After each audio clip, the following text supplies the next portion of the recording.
Okay, without further ado, I'd like to welcome you all to this e-Memoir in association with FETN webinar. We're looking at exploring potential threats to tutorial provision.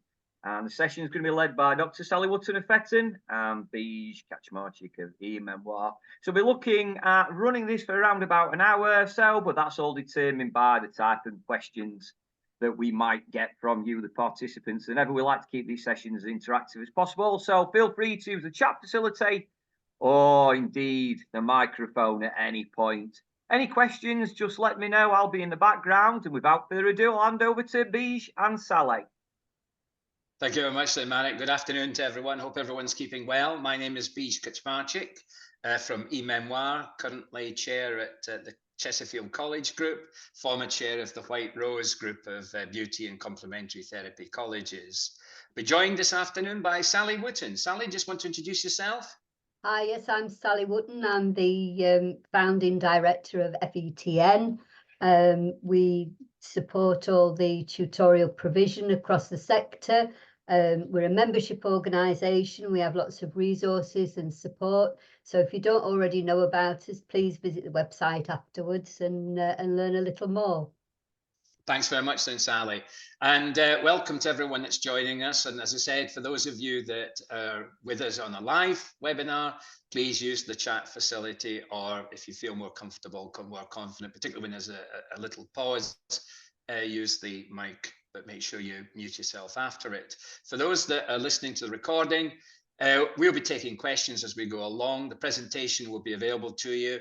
However, if there are any questions or queries that you wish to raise with us that weren't raised during the course of the webinar, you'll have our contact details on the last slides and you'll be able to get in touch with us. It's an opportune point, really, you know, as we move into the planning, detailed planning of next year's curriculum offer for young people, adults and apprentices, to review some of the things that have been happening recently, particularly those things which impact on the provision of tutorial.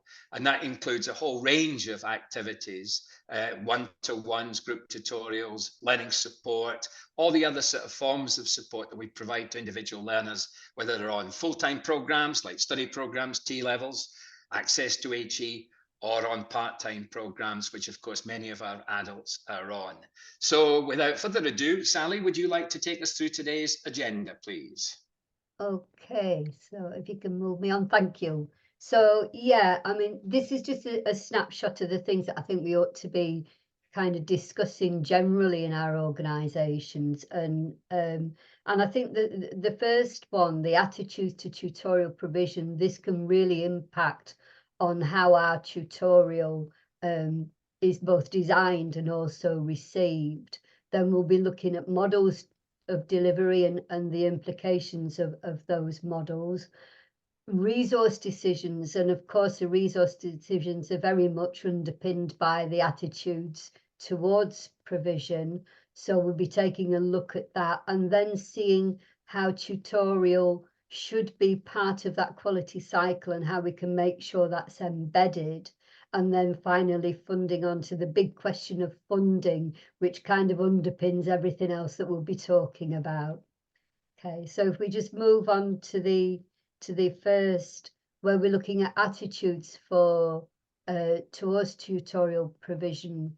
And these are the kinds of attitudes that we need to work out. How are people actually looking at this within the organisation? For some people, tutorial is an expense. It's something that has to be done, but they'll do it, you know, with minimal investment. Others will see it as an investment. It is actually developing learners and supporting that retention. So there's something about how we look at that and how that affects our resourcing. Secondly, we look at this area of, is it necessary or unnecessary for student achievement? Because some people believe that students with the right academic support will get through a programme, whereas others see it as quite a core part of that student support and achievement. So it's about unpicking that within the organisation as well, and understanding, you know, what are our thoughts and feelings about that. And again, that will affect our resourcing. And then a big one for me is is this a skilled or a non-skilled role? And we're looking here at both group and individual tutorials.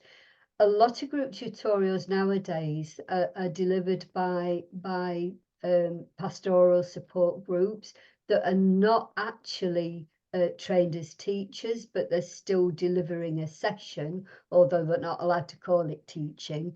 And then there's also the individuals where a lot of one-to-one tutoring is done by people who may have been brought in to do a pastoral role. They're not trained teachers, but nor are they trained pastoral support tutors. So it's about looking at those roles and whether or not that's impacting on that quality of provision. Sally, can I just ask just Yeah. a question? You know, in terms of the sort of the way an organisation, whether it be a college or a training provider, a local authority provider, from your experience of working with people in the network and maybe with people who are not members of the network, what do you think is the sort of general feeling about that idea of tutorial being an expense, a cost, rather than that investment in either retention or achievement? I mean, what's the sort of, you know, have you seen a variety of, or that variation in those different perceptions? I've seen a variation, but I know from a lot of the members that I work with, they feel that it's underappreciated, undervalued, and under-resourced. I think a lot of organisations, they'll try and get away with putting the minimal in, because they want to put all their investments into the academic and vocational and supporting those areas. So I know a lot of my members feel that the role is undervalued, particularly the individual tutoring. So there's a lot of work to do there. And I think a lot of it comes down to educating leadership and getting them to understand what tutorial is really all about, you know, to really investigate what the impact of tutorial provision is having on the students and on their progress and achievement. So yeah, there's still a lot of work to do out there, but there is still that general feeling that it is undervalued. Thanks, And thanks. also actually one of the things that when you look at Ofsted and you look at the guidance in Ofsted, tutorial is not mentioned as tutorial anywhere.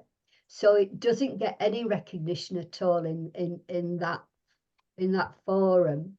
And also I did a quick search on ETF for in their resource bank. So they've got a library search, and I searched tutorial in their library search and got no matching documents. So that's a concern as well, that we're not actually using this terminology anywhere. So. Yeah, and I think one of the things that, you know, you certainly have raised with me, and I'll raise again by the end, particularly when we look at funding, but we've done it several times. Remember at our annual conference in Sheffield, I've run sessions where, and I think Francesca's raised the issue, is that if you have an investment approach, an investment in good quality tutorial provision, you in effect say that, you know, if that is a key approach, and that's part of your philosophy, it's part of your culture, your values, then you can demonstrate, if you invest £1 million in it, and that's the way I often talk about it, particularly with a large number of 16 to 18-year-olds in the organization. And then you can say, well, the impact is such that, you know, we've got a retention rate of 95%, an achievement rate of 90%, you know, or certain groups of learners are more likely to be retained if they get that intervention at the right point by the right quality of people. Then you find that in effect there is a return on investment. So I think this is where maybe we do need some research, is to show, you know, where, you know, an investment strategy in tutorial provision has produced those impacts. Yeah. And I know quite a lot of it is anecdotal, but I think it'd be really good if we had some longitudinal, you know, study that said, well, in fact, and, you know, it's very similar to what we've done with learning support, isn't it? Yeah, yeah. Good point, Jackie. Yeah, it is a tick box exercise, and yeah, and I'll certainly be talking about that when it comes to looking at group tutorial in a bit. Shall we move on to the next slide? So in terms of models, there's been some really interesting conversations actually within the FETN JISC mail over the last couple of days about models of delivery of tutorial. Oh, great. We'll have a look at that then, Franca. Thank you.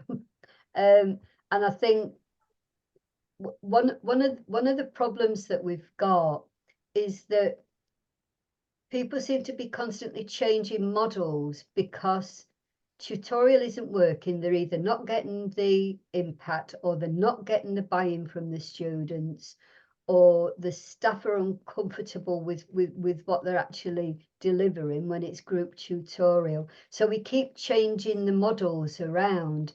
Now there's a couple of things here that I think's going on. One of them is that we've not getting to the root cause of why tutorial isn't working. And the second thing is, because we don't use this standardized terminology, people can't come together and have that conversation. Because in one college we might have pastoral tutors, in another we've got learning coaches. So we've got all this different terminology going on. And in some cases, people don't talk about tutorial at all. So they'll have their tutorial program will be called some really interesting flashy name, and tutorial isn't mentioned at all. So it's very difficult to have a cross-sector conversation about this when people aren't tuning into what it is. And the other thing that I've noticed is, with the National Occupational Standards for personal tutoring, people aren't necessarily engaging in those standards and thinking that they're relevant because they don't use that term. They don't have personal tutors, they have learning coaches. So we've got all these challenges across the sector for bringing people together to have that useful conversation. But in terms of the models that you see here, there are different implications, obviously. Teaching and learning or student support, so where it sits can determine the actual focus of the provision and where those resources will go, whether it's centralized or academy department curriculum. Again, if you've got a centralized overview, that's great, and I personally believe that everybody needs that centralized overview to make sure that the quality is there. However, that's not to say that it shouldn't be changed for within each curriculum area to suit those learners. So we've got this tension here of that overview. So whoever's got control of it, if it's a curriculum area that's got control of their tutorial, quite often a lot of that time will be pinched to do catch-up sessions and the like. If it's centralized, they don't always tune into everything being appropriate for each learner. So you'll get, a program that's sent out to everybody to be followed for group tutorial, and you're not getting that personalized learning for those areas. So, and again, with tutorial team or academic staff, one of the things that I've found quite common is that unless there is a tutorial team, the people that will be staffing and delivering your one-to-ones will be people with some spare time on the timetable. So they're not necessarily the appropriate people. They're not necessarily trained or skilled in having those kinds of learning conversations. So we need to be looking at, if it's academic staff, are academic staff still getting the training to be a personal tutor? Because there's this assumption that if I can teach, I can tutor, and we've seen through the occupational standards that actually that's not always the case. So we're looking there, and there's pros and cons, because people will say to me, you know, are we better off with a centralized tutorial team or all academic staff? And to be fair, it depends on your own organisation, the size of it, how it's managed, the structures that are in place, the investment that you put into. It's more to do with the individual people that are delivering or supporting that student. That's what makes the difference. And then obviously you've got your full-time fractional term time only, and that can have an impact on things like, you know, training for staff if they're willing to come in, or is CPD put on and people are paid if it's fractional or term time only. So there are all these tensions as well. So it's looking at all of that together and saying, you know, what are the implications and which is going to work best for our particular organisation. Okay, thank you. So moving on to, I've mentioned this thing about resourcing, and that there are three key areas. There's time, there's room allocation, and there's staffing, which we've mentioned briefly already. Time is a biggie for me. I mean, everybody will say to me when I speak to them, we don't have enough time to do one-to-ones well. We can't get into any decent conversation with our learners, because by the time we've done all the checks and balances of attendance, punctuality, handing in coursework, you know, we're very limited to what else we can talk about. And then we've also got this issue of group tutorial and one-to-one tutorials. And there seems to be this pattern emerging of colleges merging group and individual tutorial.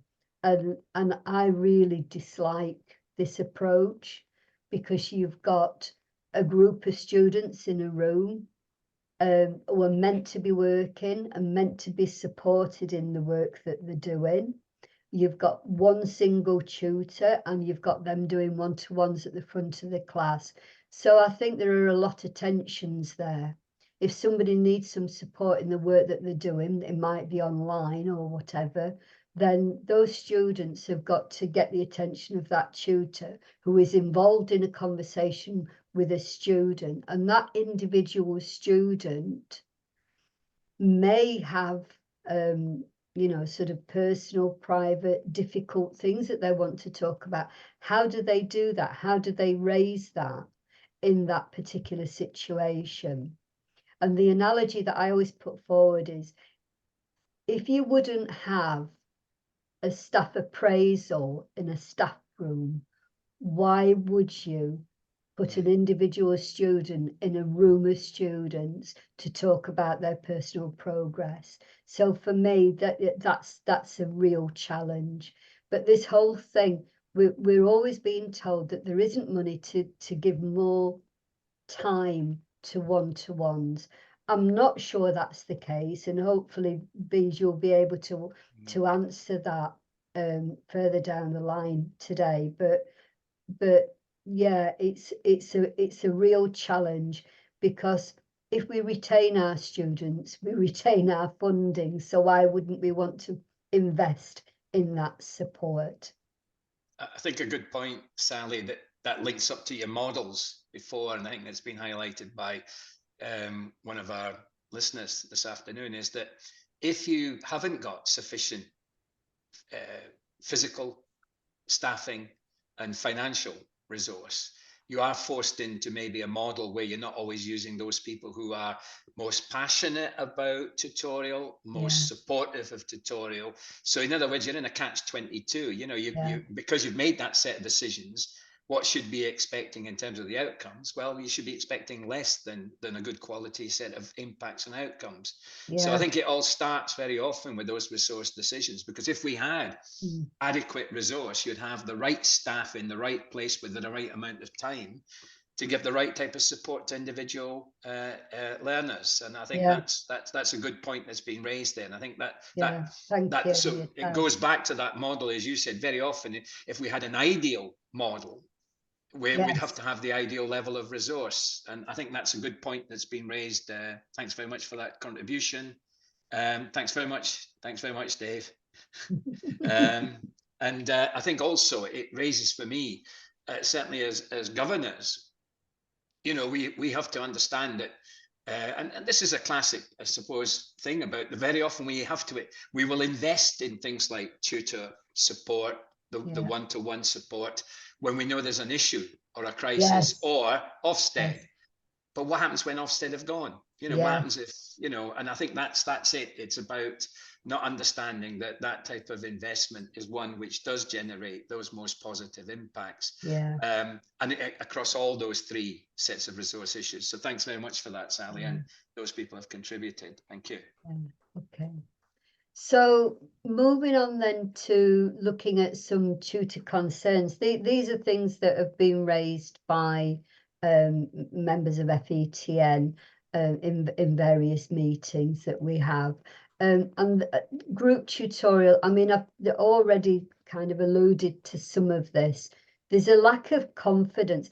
One of the things that worries me about delivering group tutorial is that the breadth of subjects now is so diverse. We can't possibly know all of this stuff. And the poor souls that are having to deliver this are suffering anxiety in a lot of cases because it's stuff that either they're uncomfortable with or they don't know a lot about, or the groups that they have are difficult to have these conversations with. So there is a lot of anxiety around delivering some of these subjects. And I think they're so broad now in terms of if you look at the Ofsted guidance and you see how the list some of the subjects that they need, I'm thinking, is there not a better way that we can approach these? Should we not be doing more experiential work around this? Does it have to really be, you know, one subject? Okay, today it's going to be British values.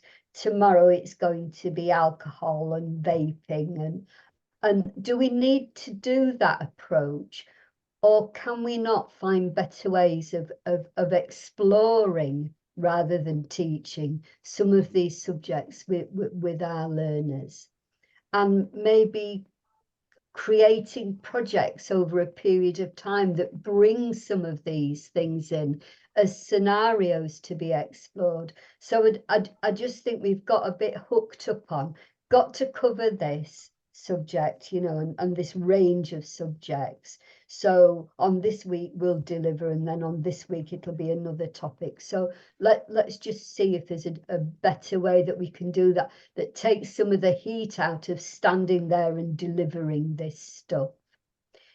There's also the anxiety around, you know, whether or not you've had any formal teacher training or any delivery of any sort. And then there's also this issue that we've mentioned already about task management. You know, if you've got a fairly disruptive class, and you know we live in a real world, these things happen. How do we manage that if we're also trying to do one-to-ones? So there are those tensions there. And then if we look at the one-to-ones, I think we've really covered some of these things, but case loading is something that I find really interesting. A lot of colleges don't use case loading, but if we think that funding follows the student, the more students there is, the more funding there is for that activity, and therefore they should be able to get the required amount of time to support each student. Beej will put me right on that, you know, as he's talking through the funding in a bit, I'm sure. But for me, I can't understand why just because you've got more students you have less time. You just give them more time if you've got a larger class. little guidance on how to do effective one-to-ones, and this is something that the FETN tries to drive forward, is giving guidance on how to do one-to-ones, the skills requisite, the training for that. And then this concerned lack of privacy that we've already talked about. Couple of things there while you were saying those things, I think quite critical that we've had some good ideas, social action projects. Yeah. So I suppose involving the learners in things that really matter, maybe at local level or community level, or at you know, that would certainly would reflect how important individual things like student well-being and mental health. Case studies again, but bring these things to life. One of the things that we've seen a fair bit of recently, the work we've been doing with One Advanced, is the use of things like artificial intelligence to, first of all, reduce the workload for a lot of tutors, because a lot of the content is covered there. It's got to be carefully proctored and monitored, and for quality, etc., and accuracy.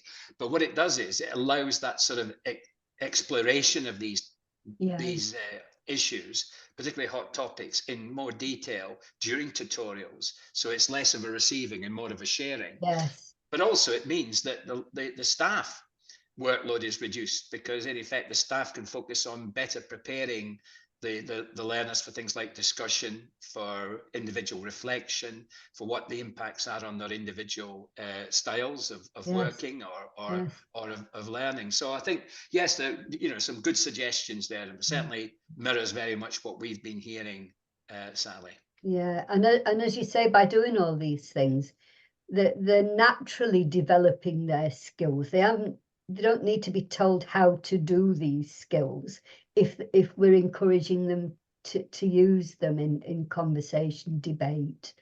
Yeah, absolutely. And Jackie will be aware of things like, you know, students working with the Students' Union to organise some of these events and some of these projects, such as, you know, student well-being, mental health issues, money management, how to live with, you know, difficult parents, because that sometimes is one of the top topics, as well as the more obvious things like citizenship and British values. So good ideas there being suggest, particularly when we're trying to develop individual independence and independent living skills. So good examples there. Thank you. Thank you. Okay, so this is just a little bit then. This is my final bit around the quality cycle, because I think it's really important, although we know these things are available, the student feedback, curriculum reviews, we don't always use them or use them well. And I think it's about making sure that tutorial provision is embedded in all those different quality cycles that we have, and that we're able to look at this both down at curriculum level, but also across the piece, which is why that centralized overview that I talked about earlier is really important.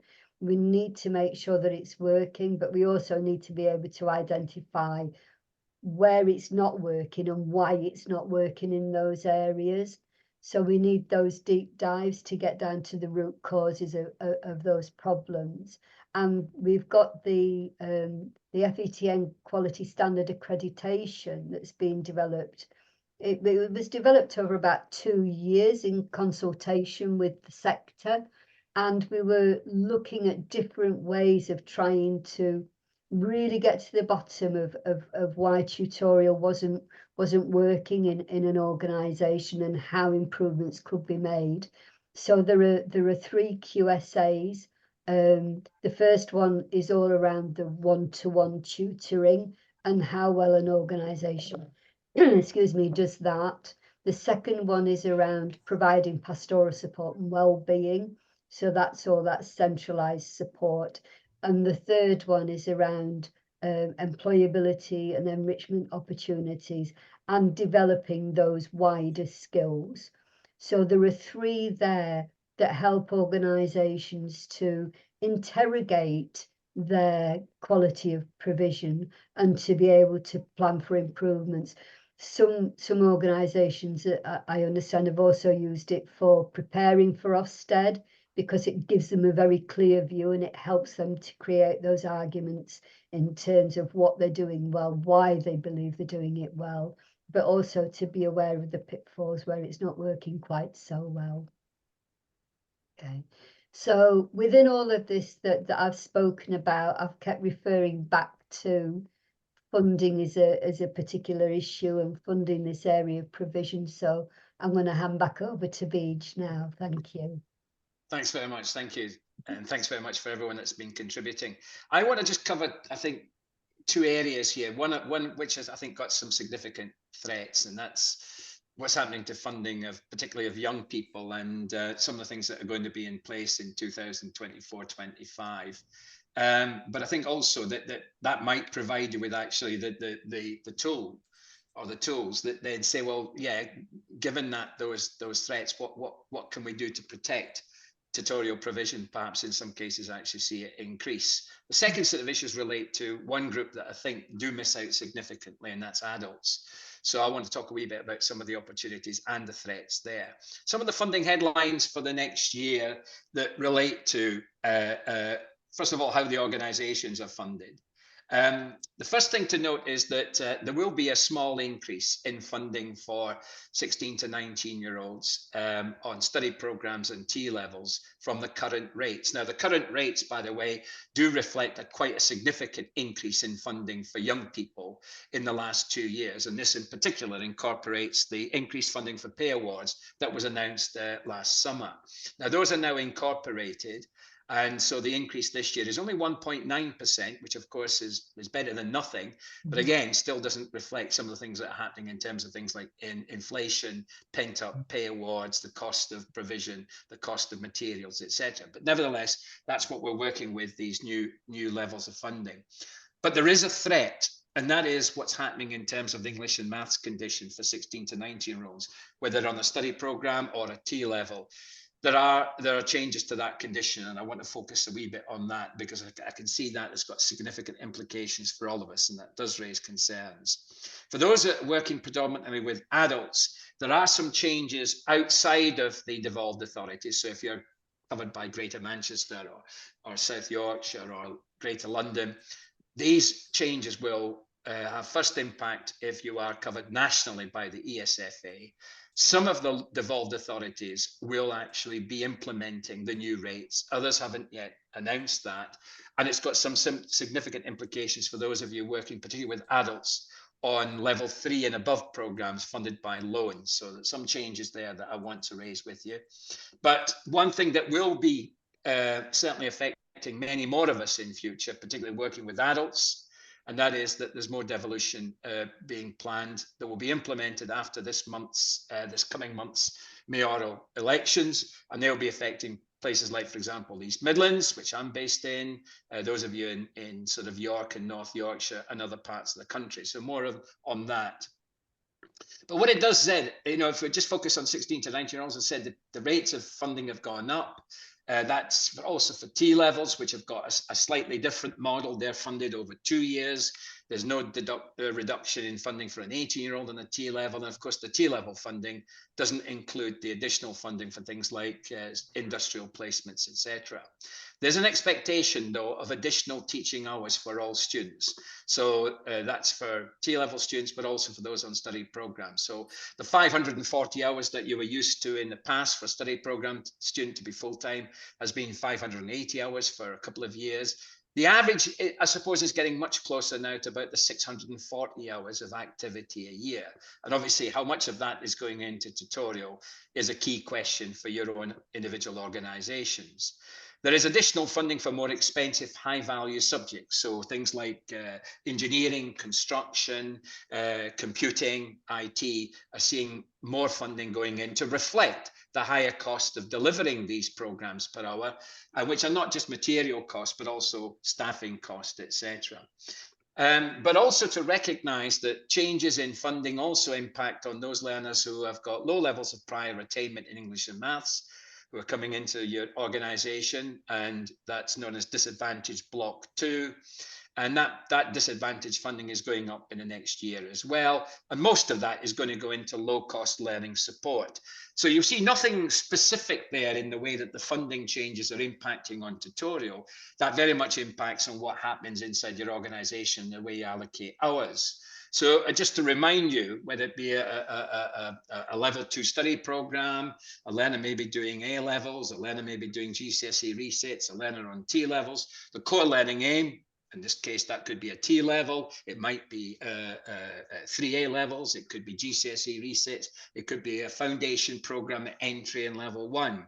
The expectation is that those students that have not yet achieved English and Maths at GCSE grades 4 to 9 will have an appropriate English and Maths program, which could be a GCSE reset, it could be functional skill, it could be a stepping stone qual if that's appropriate, it could be ESOL for those learners for whom English wouldn't be the preferred or the most appropriate approach. Then you'll see that underpinning all of this is tutorial and enrichment, work experience or industrial placement, and careers education, information, advice and guidance. Now, these are all got to be combined in the way that enables the learner, whatever the starting point is, to achieve their potential to progress, whatever that progression might be. It might be to employment, it might be to an apprenticeship, it might be to further study, it could be to higher education. Now, how we combine those hours, of course, that very much is reflected in the decisions that are made in your organisation. And here, when we know what the rates of funding are, it gives you a very important, I think, bit of information. If you look at it, next year's rates of funding, which are those rates of funding for study programs, that's not your T levels. Your T levels are much higher than that, because obviously they're much longer programs in each year, and there's no difference in the funding for a 16, 17-year-old on a T level as there is for an 18-year-old, which is not what happens on study programs. But you'll see that that's about, if we take about 600 hours as being the sort of minimum number of hours that most people on band 5 are doing, divide that into the funding rate before any uplifts. So this is the base rate. It doesn't reflect maybe what an engineering student does or a construction student, which could be 30%. It could be, 40% more than that. But let's just imagine you've got 600 hours is the average number of hours a learner has per year. Planned activity, divide that into 4,800, and you're getting roughly £8 an hour. Now, if you think about £8 an hour, that's what you earn if the learner is retained. 16 to 18, there's no achievement funding. So it's a quality issue. It's not a funding issue. So if you retain a student to the end of their program, their core program, you will be basically earning a minimum of £8 an hour. If it's an engineering or construction student, it could be significantly more than that. Now think about this. If you wanted to invest in your tutorial and you have a tutorial program, and say you get 40 hours invested in each individual, you basically, that 40 hours contributes to the 600 hours. Each hour is therefore earning you that £8. So that 40 hours is £320. Now that's available within the organisation as a minimum to fund the activity known as tutorial, one-to-ones group. So I think I'm just replying. I'm just about to reply. Sorry, I'm on a. I've just. We can actually hear you. We can hear you. Can you mute yourself? So obviously that £320 per learner is available if you think of it that way. Now your allocation should therefore give you the first indication of what is available if we were going to make a business case for tutorial. And you can see that is evidenced in the next slide. This is one of our level 2 students who has a program of about 616 hours. The vocational qualification takes up 340 hours. Tutorial enrichment, it's over 34 weeks. It's 1 hour of group tutorial. And then in addition, not in the same hours, by the way, so this is not the model that Sally was talking about. It's 3 hours of one-to-one, which is basically 6 occasions that each individual learner has over the course of a year of a half-hour one-to-one out with the group tutorial. So this is not done at the back of the room or whatever. You can see the work experience, you can see the commitment to English and Maths. Now immediately you can say that if I've got that number of hours available at roughly £50 an hour direct cost of employing a tutor, you can see that if the learner is generating about £320 of funding through the funding formula, and we're spending about £1,800 per student, you can work out very quickly that if you have a group size of 20 people in each tutorial group at £320, you're generating £6,400 worth of revenue, but it's only costing you about £1,800 to deliver. So actually an investment in tutorial makes sense. And again, those of you who have attended these sessions in the past will know that's how you make a business case. You say, look, if we can retain each learner, we retain, 100% of the whole funding for that learner, of which we want 37 hours invested in tutorial.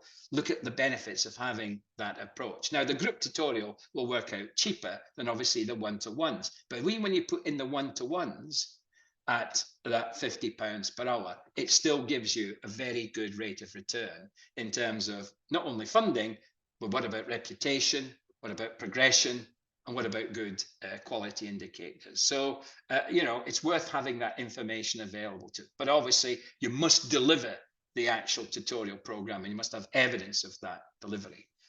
Now, the threat to this is the English and Maths condition. Next year, we know that there's going to be a change in the condition, which says that any learner who hasn't yet got grades 4 to 9 GCSE in English and Maths will be expected to study at least 3 hours of English next year per week, and at least 4 hours of maths. So that's 7 hours out of a program that could be 16, 17 hours, 18 hours per week. Pro rata, by the way, for any part-time students. Now that's an expectation. In 25-26, that will be a strict rule, which will have financial implications for you, if any of your individual learners who haven't yet got grades 4 to 9 in GCSE English and Maths actually don't get that delivery of at least 3 hours a week of English and at least 4 hours of maths. Now, this is not, again, where the decision is left to you, how you as an organization deliver those hours, because this study should be standalone, whole class, in-person teaching.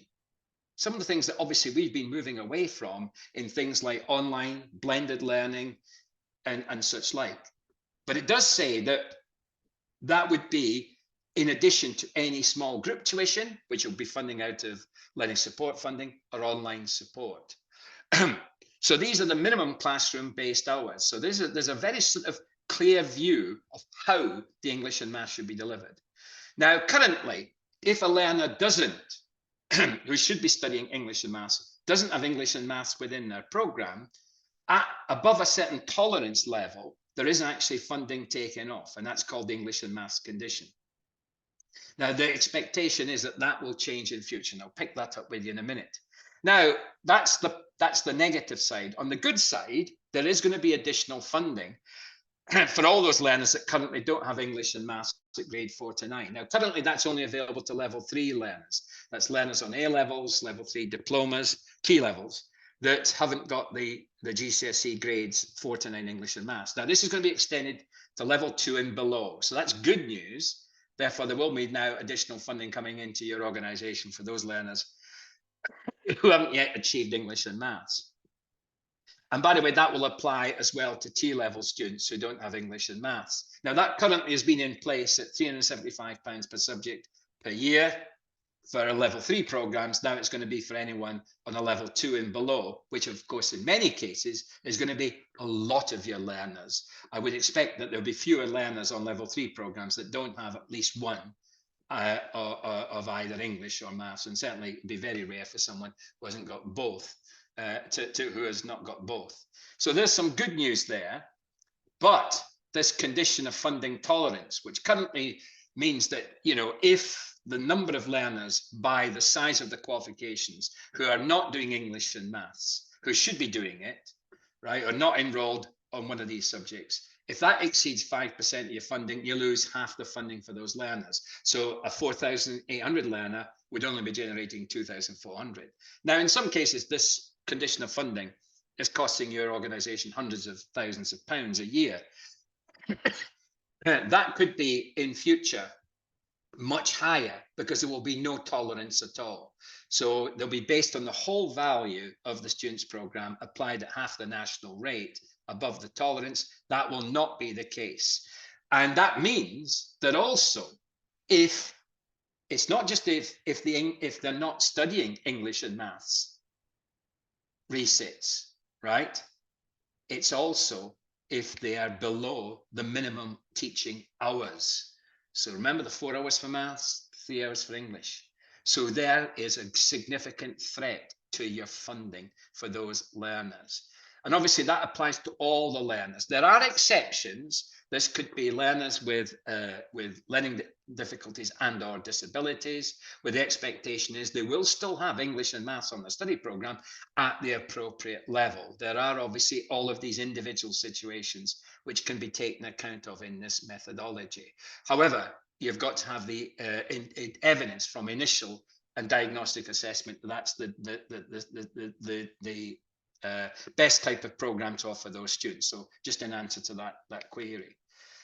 So this tolerance will be reduced to 2.5%, not next year, but the year after, and then it will be 0 in the year 26-27. And that will impact, obviously, on any allocations that are made to you through the lag number effect a bit on in the future. So this is something to be aware of in the future, not immediate, but nevertheless, it's still a threat.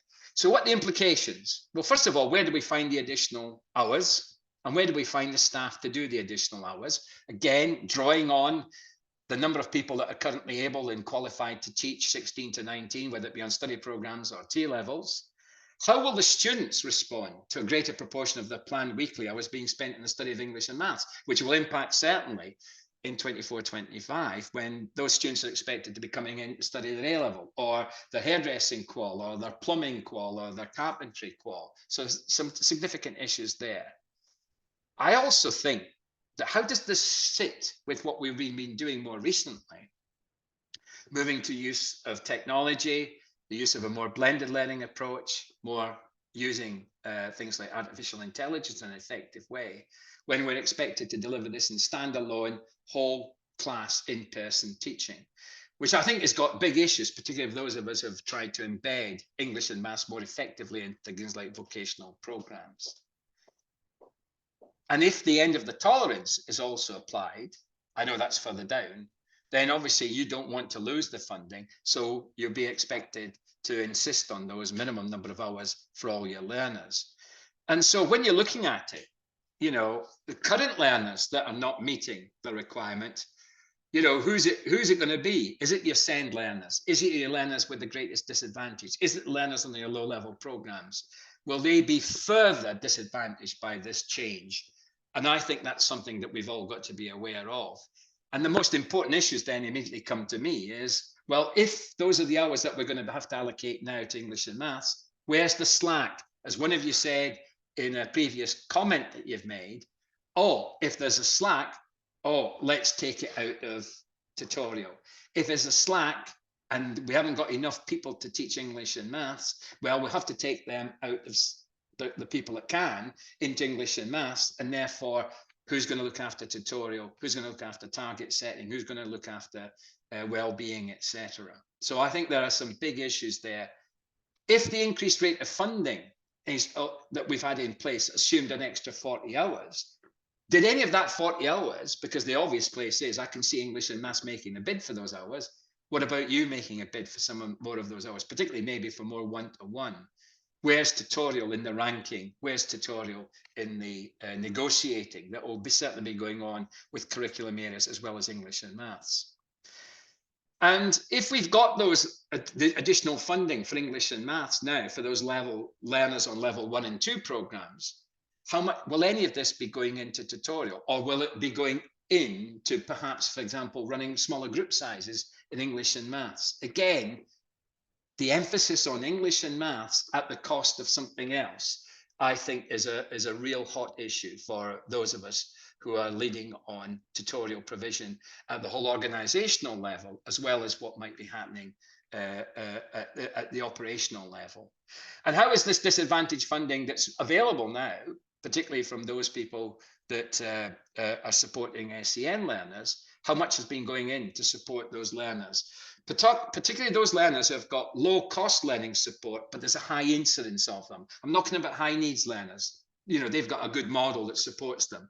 A minimum of £6,000 coming per annually through your allocation. What about those other young people that are just below the £6,000 threshold in terms of learning support per year, on top of their program funding, the 4,800, you know, we've got learners that are costing us £4,000, £5,000 a year in terms of additional support being funded out of Block 2 disadvantage funding based on prior attainment in English and maths. If too much of it goes into English and maths, what about going into learning support and some of the tutorial support that learning support learners need in terms of the greater emphasis on one-to-one support and things like mentoring, coaching, etc. And the other question that we've got to face up to, and certainly as governors we do, is if we've got these additional funds that have been incorporated that are to pay teachers, you know, whether it be 6%, 6.5% to match what's happening in schools, how much of that is being used to also enhance the pay of coaches, mentors, tutors? Is it across the board? Does it reflect market needs? You know, is it a universal 6% or 6.5% across everyone, or have we used it to highlight where those areas are where the skill shortages are greatest? Again, how your organization uses the additional funding for the pay award, again, can raise significant issues about individual tutors and the amount of support they can give. So you can see that there's a whole lot of, there's a potential for some great changes there, but there's also those threats, particularly in that emphasis on the English and maths condition. Just before we move on, are there any questions from anyone about how 16 to 18 or 16 to 19 is being affected by these changes? Before I do a little bit on, just a couple of minutes on adults. Okay. As I said, yeah, opportunities there if you want at the end. Yeah. Dave's shared the model with us. 24, 25, 2 tutorials, tutorial, 1 hour group, 1 hour, a minimum of one to one each step. So that's basically very similar, plus the progress reviews. So again, that means that when you start looking at that model would be generating not far off what I described in that little case study. So again, whether you get the right amount of resource. I mean, if you think about it, for every 1,000 full-time learners you've got 16 to 18, you'd be generating about a minimum of £300,000. Which could be allocated to tutorial, whether it be group tutorial, one-to-one. So think for every 1,000 learners, you basically got £300,000. That's before any uplift. So a good model there. A few words then about adults. There is going to be some significant changes for adults in the next year, all part of the Skills for Jobs agenda. And that means that, for example, the adult education budget will now be called the Adult Skills Fund. We've got a slightly different model for non-qualification provision. Some of these other things, by the way, have been delayed till next year. Some will not possibly be applied this year because of obviously other things that are happening. These were the current models that we had. And you notice that a lot of your provision was based on the funding band, the number of hours each qualification was funded on the basis of the number of hours it had times its, what do you call it, program weightings. Different bands using the matrix, certain qualifications like GCSEs for adults, functional skills, access to HE were given a listed rate depending on which sort of weighting it was given. So for example, education, health and social care were weighted at B, and therefore that's what you had available for each student. Remember, the availability of funding in the AEB model was 80% based on retention, 20% based on achievement, unlike the 16 to 18 model. So, of course, the big issue was if you've got these new funding rates that are going to be applied outside of the combined authorities, the new methodology basically says that every qual that's eligible to be funded inside this new thing called the Adult Skills Fund will be funded on the hourly rate times the GLH that's been assigned to that qual by an awarding organisation, recording off quals register of regulated qualifications. This extends to the QCF as well, where the programs are based not on GLH, but on credits. Roughly 78% of quals done by adults will increase, 20% will fall, and 2% will stay the same. So there's you basically will be moving over in the ESFA funded areas, not necessarily in combined authorities. If you've got a devolved arrangement, watch out for those. Some will mirror this change, others will not. That's very much depending on what they've got available. But there are some exceptions, such as A-levels, GCSEs, functional skills, and access to HE diplomas, which will continue to have that separate listed rate.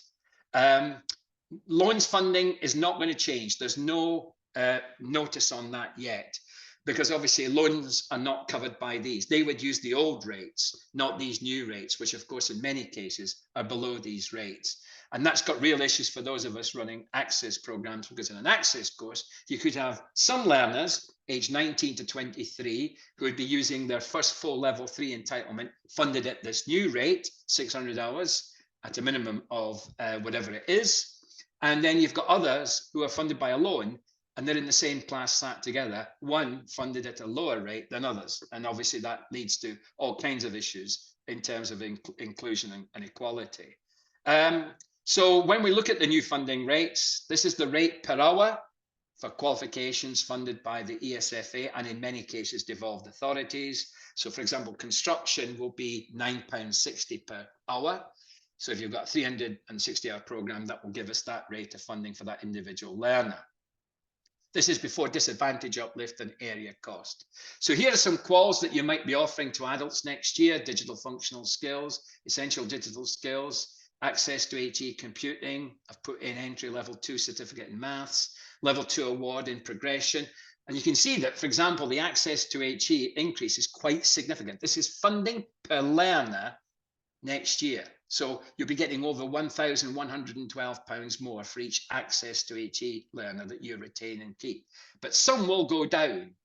Entry level certificate in maths, that's per learner, and the level 2 award in progression. So what you've got to do is figure out what the implications are. Now, I think for those of you offering access to HE diplomas, this is a good time to make your pitch now for more of the 600 hours to be on individual tutorial provision. I would say including the one-to-ones, particularly if you're developing study skills, learning skills, progression skills, and setting those individual targets for people to aspire to. So I think it's good news for those of you working on access to HE that I think you'll be able to make a bid to get more, certainly more tutorial provision for your adults. For others, for example, those of you working in employability and personal development courses, there might be less resource because the rate of funding will go down. And that might, of course, create a problem if you're trying to include there any tutorial provision. The other area of concern for me, and this is a threat, is because we don't know whether all the devolved authorities, and devolved authorities, by the way, cover roughly 60% now of adult skills outside of apprenticeships. Some, I think, we're going to struggle to fund at the higher national rates that I've just indicated. Some will do at that rate because they've got reserves. And the other issue that you've already highlighted, thank you very much, is we don't know what's going to happen to loan funded provision, including access to HE, which if we stick to what's already being put forward for 24-25, because we've got the loan funded rules for next year, they'll still use the former lower rates of funding. So you could have 2 access students with 2 very different levels of funding, one which you can afford to provide tutorial provision for, the other you can. And the other thing is, all of this creates uncertainty. All the issues we've raised about young people and the funding of young people, and at the same time, adults, creates uncertainty. And that goes back to what Sally said right at the very beginning, which is when you're planning your tutorial and learning support provision, you cannot have a lot of uncertainty around funding, because obviously you'll then very often revert to type and say, well, let's put the bulk of the funding into the vocational, the academic, and of course now increasingly English and maths. So hopefully that will give you a bit of a look forward to what's happening in 24-25. Sally, any additional things that you want to add, or people have picked up from the questions, you've picked up from the chat facility?